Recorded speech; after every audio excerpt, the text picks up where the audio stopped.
Hello everyone, welcome to my YouTube channel English literature zone. आज के video में हम लोग लव फॉर लव, जो कि विलियम कनग्रीव की काफ़ी फेमस प्ले है, उसके बारे में पढ़ेंगे। तो वीडियो शुरू करते हैं।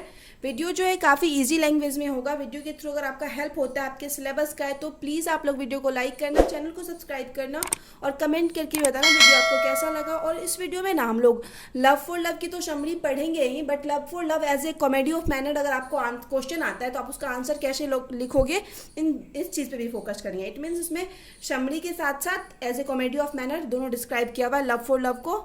तो वीडियो शुरू करते हैं।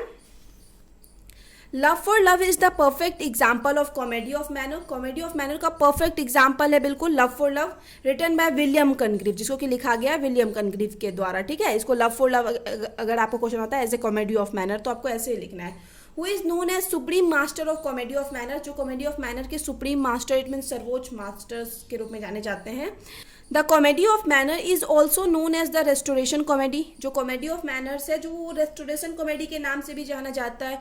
It deals with the issue of contemporary society, या क्या किस चीज़ से डील्स करता है, इट मीन्स वह कंटेम्प्रेरी सोसाइटी, उस समय के सोसाइटी के सामाजिक मुद्दों को दिखाता है। ठीक है, कि समाज में क्या क्या प्रचलित थे इस चीज़ को दिखाता है। The comedy of manner include में शामिल है ऑल द प्लेज, सारी plays that were written between 1660 to 1710, जिसको कि लिखा गया 1660 से 1710 के बीच में जिन भी प्ले को लिखा गया वो सारा कॉमेडी ऑफ मैनर में आता है। कनग्रीव का जो प्ले है इनकॉर्पोरेट्स नियरली ऑल कैरेक्टरिस्टिक, लगभग सभी कैरेक्टरिस्टिक यानी विशेषता पाई जाती है कनग्रीव के प्ले में of a comedy of manner की, इंक्लूडिंग, जिसमें कि शामिल है wit, humour, love, treacherous person, romantic dialogue, etc. ठीक है, थ्रू दिस प्ले, इस प्ले के जरिए William Congreve has emulated the tradition of Ben Jonson. इस प्ले के जरिए विलियम कनग्रीव क्या कर रहे हैं, बेन जॉनसन का जो ट्रेडिशन था, बेन जॉनसन जैसे मतलब कॉमेडी ऑफ मैनर में लिखते थे, उस ट्रेडिशन को आगे ले जा रहे हैं। इट मीन्स उस चीज़ को कंटिन्यू रखे हुए हैं। किसके ट्रेडिशन को, Ben Jonson, George Etherege, Richard Brinsley, Sheridan and William Wycherley, ये सब रेस्टोरेशन कॉमेडी के काफ़ी फेमस ऑथर है। तो इन सभी के ट्रेडिशन को कंटिन्यू रखे हुए हैं कौन, विलियम कनग्रीव। ठीक है, तो अगर आपको क्वेश्चन आता है तो आपको आंसर मतलब सेम इसी तरीके से लिखना है। अगर as a comedy of manner आता है तो सेम यहाँ से शुरू करना है, एंड तक लिखना है। और अगर आप आंसर लिखोगे ना तो यहाँ पे हेडिंग डाल देना, love for love as a comedy of manner, या जो भी आंसर है तो वहाँ पे किस पेन से, आप ब्लू से भी लिख सकते हो, ब्लैक से भी लिख सकते हो, दोनों मिक्स करके भी लिख सकते हो। तो यहाँ पे अगर हम ब्लू ब्लैक दोनों यूज़ कर रहे हैं कोई दिक्कत नहीं है, एक यूज़ करते हो तो भी और ब्लू ब्लैक दोनों यूज़ करते हो तो भी। बट अगर ब्लू ब्लैक दोनों यूज़ करते हैं तो थोड़ा संभल के यूज़ करना पड़ता है, ध्यान रखना पड़ता है। तो पहले अगर हमको क्वेश्चन आया love for love as a comedy of manner, तो हम यहाँ पे लिख दिए love for love as a comedy of manner. उसको क्या किए, एक बार अंडरलाइन किए और डॉट डाले और लिखना शुरू किया आंसर। ठीक है, तो यहाँ से सेम आंसर लिखेंगे। तो उस चीज़ को ब्लैक लाइन से, ब्लैक पेन से लिखे और ब्लैक पेन से ही अंडरलाइन किए। और उसके बाद कहीं कहीं पे हम इसमें भी जो कि मतलब इंपॉर्टेंट लाइन है, जैसे हम कहीं कहीं पे अंडरलाइन किए हुए हैं, तो उन सब चीज़ को भी अंडरलाइन आपको करना होगा। जैसे क्या कि आप कॉमेडी ऑफ मैनर्स जो है जाना जाता है किसके, रेस्टोरेशन कॉमेडी के नाम से भी जाना जाता है। तो इस चीज़ को अंडरलाइन किए, ब्लू से लिखे हैं, ब्लू से ही अंडरलाइन किए हुए हैं। आप ब्लैक से भी कर सकते हो, बट हाँ बीच में कहीं कुछ लिखने के लिए ब्लैक पेन का यूज़ मत करना, मतलब बस अंडरलाइन और करने के लिए कर सकते हो, और एक हेडिंग लिखने के लिए ब्लैक पेन का यूज़ कर सकते हो। बाकी आप सिर्फ ब्लू यूज़ करो तो भी कोई दिक्कत नहीं है, ज़्यादा कुछ फ़र्क नहीं पड़ता है। हम अपने एग्ज़ाम में सिर्फ ब्लू यूज़ किए थे क्योंकि मेरे पास कोई था नहीं हमको वो करे, मतलब बताए कि ऐसे एग्जाम में आंसर लिखना चाहिए, ना ही हेडिंग इतना ध्यान रखे थे, ना ही अंडरलाइन करना। बट ये सब आपके कॉपी को सुंदर बनाता है, अच्छा बनाता है। और फिर टाइम मैनेज हमेशा करने की कोशिश करो।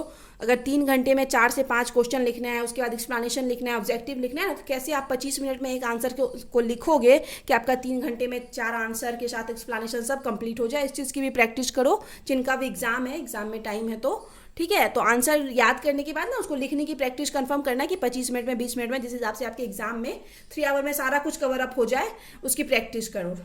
ठीक है, क्योंकि क्वेश्चन इतना ही दिया जाता है जो 3 आवर कंफर्म टाइम ले ही, 5-10 मिनट कम लग जाए या 5-10 मिनट के लिए कुछ छूट जाए, रह जाए, बट क्वेश्चन इस अकॉर्डिंग ही रहता है कि आपका 3 आवर टाइम लगेगा ही उसमें।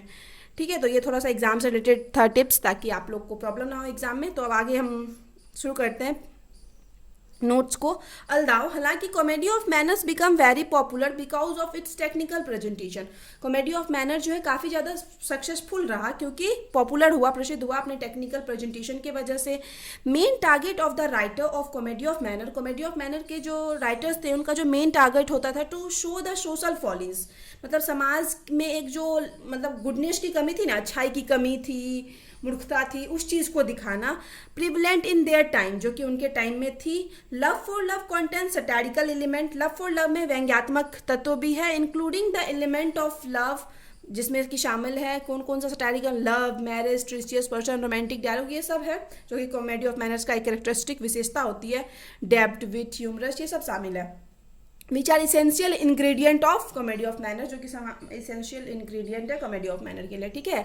तो ये मेनली TMBU के लिए पार्ट 2 के लिए तो इंपॉर्टेंट है ही, और पार्ट 2 का ना अब की बार जो मतलब एग्जाम होने वाला है उसका जो क्वेश्चन मतलब इंपॉर्टेंट जो आएगा उसका हम वीडियो ऑलरेडी अपलोड कर चुके हैं, ठीक है, सजेशन अपलोड कर चुके हैं, जिसका कि लिंक आपको इसी वीडियो में के डिस्क्रिप्शन में मिल जाएगा। और फिर भी अगर आप लोग को कोई भी प्रॉब्लम हो नोट से रिलेटेड या कोई भी हेल्प लेना हो तो आप इंस्टाग्राम पे टेक्स्ट कर सकते हो। इंस्टाग्राम का लिंक भी इसी वीडियो के डिस्क्रिप्शन में मिल जाएगा या फिर चैनल के अबाउट सेक्शन में भी आपको मिल जाएगा।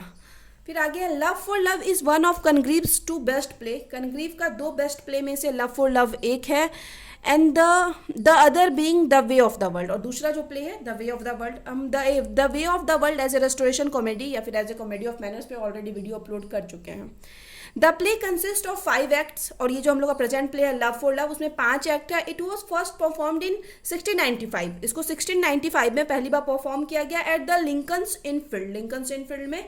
Love for love is a comical farce, एक कॉमिकल फ्रेश है। फ्रेश क्या होता है ना कि जिसमें मतलब हास्य तो हो ही, लेकिन हास्यात्मक व्यंग्यात्मक रूप से क्या हो ना, एक कॉमेडी हो, व्यंग भी कर रहे हैं समाज पे लेकिन एक कॉमेडी भी हो, तो उसी चीज़ का एक मिश्रण है, कॉमेडी भी है लेकिन व्यंग्यात्मक भी है। Enlivened by its witty dialogue and its humorous characters, जो कि मतलब पूरा मतलब इसमें बहुत ज़्यादा विटी डायलॉग्स हैं, व्यंग्यात्मक डायलॉग्स हैं, ह्यूमरस कैरेक्टर, हास्यपद कैरेक्टर्स हैं, and perhaps more successful in its day, और इसके बावजूद भी ये क्या हुआ, बहुत ज़्यादा सक्सेसफुल हुआ अपने टाइम में then the way of the world. Way of the world जो विलियम कनग्रीव का प्ले है उससे ज़्यादा सक्सेसफुल रहा। Now it is considered as Congreve best play, और अब के आज के डेट में ये कनग्रीव का बेस्ट प्ले माना जाता है। The play has many characters, play में ढेर सारे कैरेक्टर हैं, बट वैलेंटाइन एंड एंजेलिका और आर 2 प्रोमिनेंट फिगर, लेकिन 2 प्रमुख हैं, वैलेंटाइन और Angelica, and the rest character revolves around them, और सारे कैरेक्टर्स जो है इन्हीं लोग के चारों ओर घूमते रहते हैं। आगे है William Congreve the author of the love for love. William Congreve जो ऑथर है, अब यहाँ पे हम लोग ऑथर के बारे में लिखेंगे। अगर आप समरी लिखते हो तो यहाँ से कुछ 2-4 लाइन मतलब जिसमें हम कॉमेडी ऑफ मैनर के बारे में डिस्कस नहीं किए हुए हैं वो लिखते हुए और फिर आप यहाँ से शुरू कर सकते हो, love for love is one of Congreve best play, और उसके बाद आगे ये लाइन भी लिख सकते हो, मतलब शुरू यहाँ से करोगे, love for love is written by William Congreve, और फिर आगे it is one of the best play, Congreve का 2 बेस्ट प्ले में से। तो यहाँ पे प्ले का इंट्रोडक्शन नॉर्मली हम दिए हुए, फिर आगे हम William Congreve it means poet का इंट्रोडक्शन दिए हुए। तो William Congreve the author of the love for love, William Congreve जो है जो ऑथर हैं लव फॉर लव के, was an English playwright, वो एक इंग्लिश प्ले राइट नाटककार थे, and the poet of restoration comedy, और रेस्टोरेशन कॉमेडी के पोएट थे।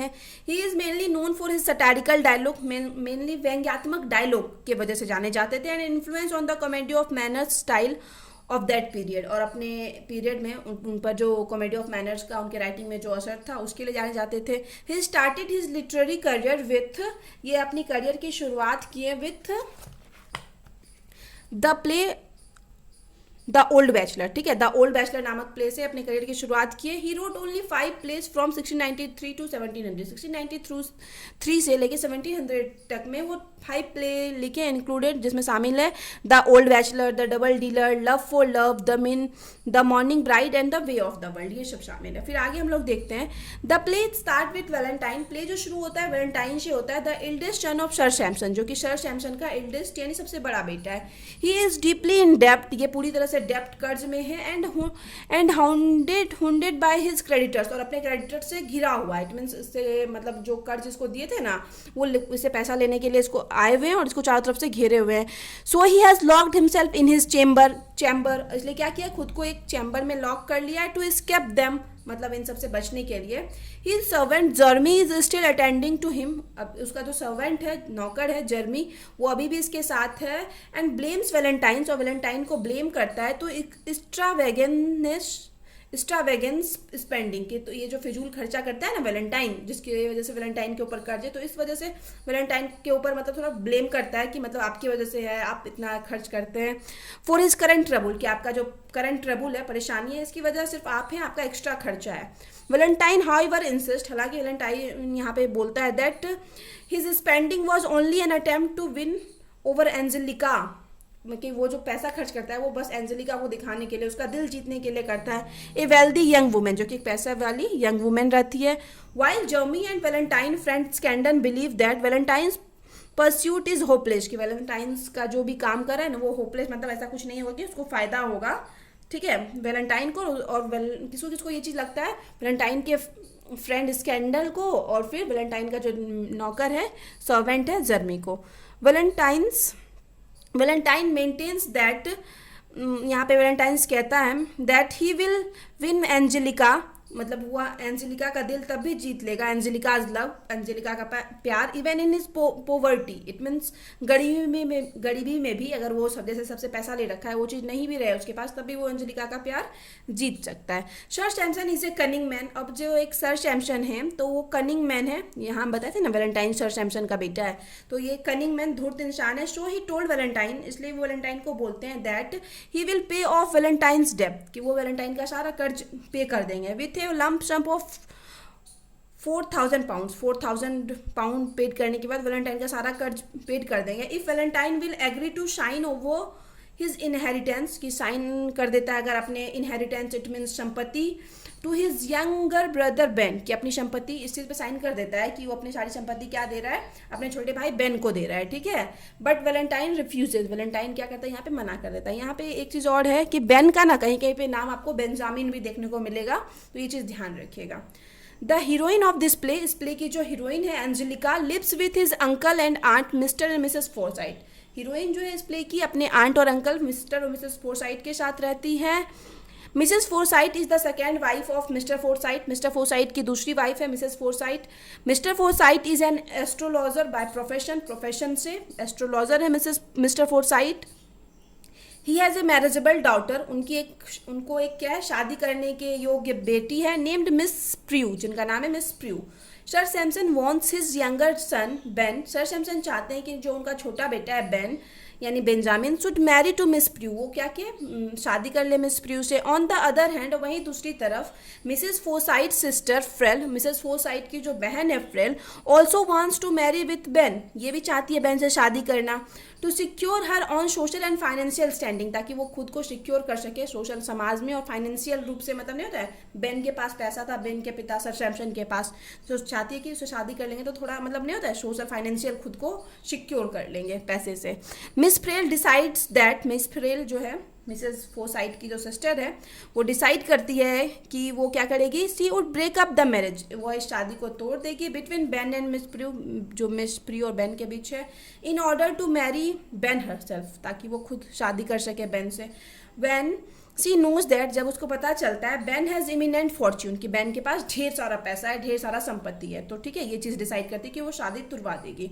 Mrs Frail sends Tattle, Mrs Frail क्या करती है, टैटल नाम के एक व्यक्ति को भेजती है, tries to win over Miss Prue, जो कि विन ओवर के दिल जीतने की, विन ओवर मिस प्रियू के लव को जीतने की कोशिश करता है, एंड ही सक्सेड, और वो सक्सेसफुल भी हो जाता है। देन तभी बेन रिचेज फोरसाइट्स हाउस, फोरसाइट्स के घर में पहुंचता है, एंड ग्रीट्स हिज फादर, और अपने एंड ऑल पेरेंट्स, और वहाँ पे जितने भी पेरेंट्स थे सबका अभिवादन या अभिनंदन, सबको नमस्ते करता है, ठीक है। ऑल एग्जिस्ट, वहाँ से सभी चले जाते हैं except Ben and miss Prue और बेन को छोड़े, क्योंकि इन दोनों की शादी करवा रहे थे सब, तो उन दोनों को छोड़ के सब चले जाते हैं। Ben tries to be polite to her, Ben कोशिश करता है कि उसके साथ पोलाइट रहे, विनम्र रहे, बट प्रियू टेल्स हिम, लेकिन प्रियू उसको बताती है दैट सी लाइक्स टैटल, कि वो टैटल को पसंद करती है, and she doesn't wants to marry him, और वो उससे शादी करना नहीं चाहती है। Miss Frail enters to take advantage, अब यहाँ पे मिस फ्रेल को एडवांटेज मिल गया तो वो यहाँ पे प्रवेश करती है, and Miss Frail and Ben decides to get married, और ये दोनों डिसाइड कर लेते हैं शादी करेंगे, ठीक है। मिस फ्रेल तो शादी करना ही चाहती थी बेन से उसके पैसे के लिए। ऑन द अदर साइड तो वहीं दूसरी तरफ Valentine and Angelica also likes each other, ये दोनों भी एक दूसरे को पसंद करते हैं। वंस एक बार sir Sampson meets Angelica, sir Sampson क्या होता है, एंजेलिका से मिलते हैं। He is little shocked at then, और वह तब मतलब थोड़ा सॉक्ड होता है, बिकॉज क्योंकि Valentine is a common and Shilli guy, Valentine एक नॉर्मल सा एक शिल्ली सा गाय है, इंसान है। While Angelica is a smart looking girl, जबकि एंजेलिका जो है बहुत ज़्यादा स्मार्ट है, विद गुड मैनर, अच्छा मैनर मतलब अच्छा तौर तरीका, कॉन्टेनिंग नाइस बिहेवियर, अच्छा बिहेवियर भी है, एंड परफेक्ट ब्यूटीफुल फेस, और उसके पास परफेक्ट ब्यूटीफुल फेस है। So he also wants to married with Angelica, इसलिए जो सर सैमसन है वो भी चाहते हैं कि हम एंजेलिका से शादी करें। Sir Sampson trying to get Valentine to shine the paper, अभी भी सर सैमसन कोशिश कर रहे हैं कि वो पेपर पे शाइन कर दे Valentine. Valentine attempts to evade signing, मतलब अब इस साइन करने से बचने के लिए वैलेंटाइन क्या करता है, बाय फैनिंग मैडनेस, मैडनेस का एक तरह से बहाना बनाता है कि वो पागल हो चुका है, ठीक है, बस ये साइन करने से बचने के लिए Valentine. But at the end, लेकिन एंड में Angelica tricks Sir Sampson into thinking she wishes to marry him, end में एंजेलिका प्लान बनाती है, क्या करती है, सर सैमसन से शादी करने का डिसाइड करती है, ठीक है, यकीन दिलाती है सबको कि वो सर सैमसन से शादी कर रही है। डिसहर्टेंड बाय द न्यूज़, और इस न्यूज़ को सुन के पूरा निराश हो जाता है। एंड बिलीविंग, और यह मान लेता है, एंजेलिका हैज़ रिजेक्टेड हिम, कि एंजेलिका रिजेक्ट कर दी है किसको, वैलेंटाइन को। वैलेंटाइन कन्फेस हिज र्यूज, वैलेंटाइन क्या करता है, अपने उस जो चाल चल रहा था, जो प्लान बनाया हुआ था पागल होने का, उस चीज़ को एक्सेप्ट कर लेता है, ऑफ मैडनेस, वो पागल बनने का जो चाल चल रहा था उसको एक्सेप्ट कर लेता है, टू हिज फादर, अपने फादर के सामने, and in front of his father, ये हो सकता है इन फ्रंट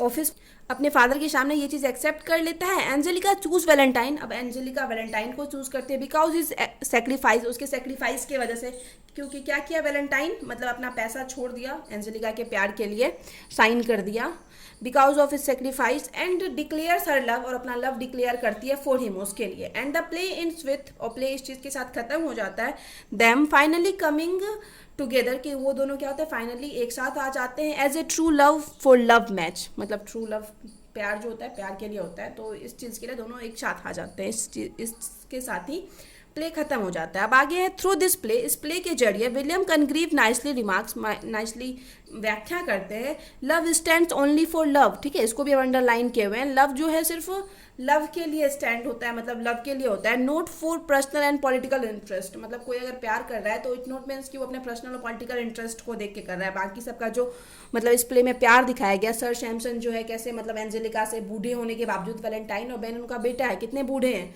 और फिर भी एंजेलिका से शादी करना चाह रहे हैं, और कैसे फ्रेल जो है बेन से उसके पैसे के लिए शादी करना चाह रही है, तो ये सब कुछ दिखाता है कि कैसे मतलब पॉलिटिकल और पर्सनल इंटरेस्ट नहीं शामिल होना चाहिए लव के लिए।